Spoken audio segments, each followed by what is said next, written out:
It has been more than 100 days since Wall Street Journal reporter Evan Gershkovich was detained in Russia on espionage charges. The 31-year-old son of Soviet immigrants has been held in a Moscow prison. The allegations against Gershkovich are the first against an American reporter in Russia since the Cold War. The U.S. government and the Journal have denied the allegations against him. And on Thursday, President Biden told reporters he is, quote, serious about arranging a prisoner swap for Gershkovich. Well, I'm serious about prisoner exchange. I'm serious about doing all we can to free Americans from being illegally held in Russia or anywhere else for that matter. And that process is underway. To discuss this more, I'd like to bring in Paul Beckett. He's the Washington bureau chief at the Wall Street Journal. Paul, do you feel an uptick in tempo based on what the president is saying, based on those remarks in terms of trying to move along Evan's return? We're obviously encouraged to hear that from President Biden.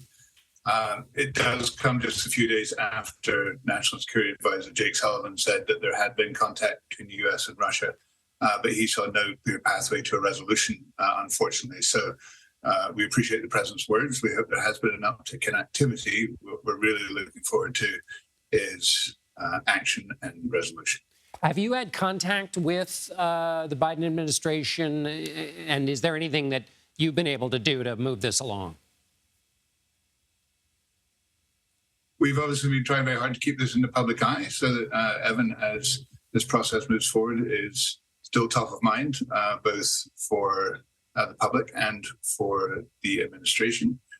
But the talks, obviously, any talks would be directly between the governments, and we have very little insight into that ourselves. And have you had contact with the family? Well, with Evan, first of all, of course, and then also the family since his detainment in March. Yes, we have. Evan's been able to get letters out and people have been able to get letters in. So there has been contact that way. His parents have been over a couple of times for the court hearings that he has participated in. And his family were actually just in Washington today, where we had a press briefing at the National Press Club with his sister Danielle to speak about him and to keep awareness high. As you said, it's now been over 100 days since he was detained. We hope it won't be much longer, but we're obviously bracing for the long haul if needed. I know so many of your colleagues, and I know you all have kept Evan in the forefront of your thoughts. How has that seeped into the way you do your jobs on other kinds of stories, the magnitude of what is happening to one of your own?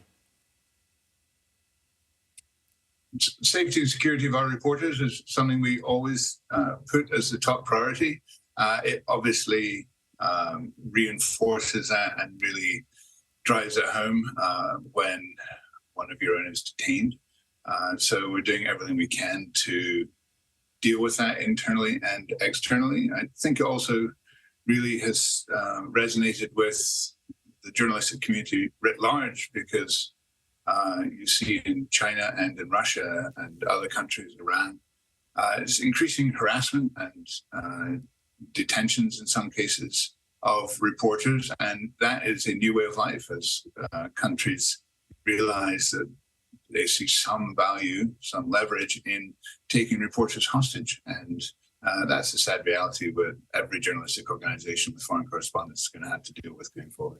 And how concerned are you about anybody who's in country, who's in Russia now?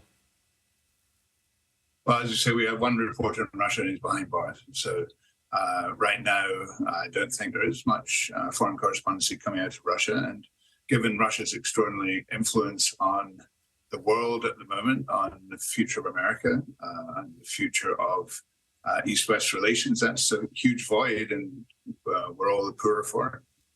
And finally, Paul, is there anything you'd like to say to Evan or the Gershkovich family?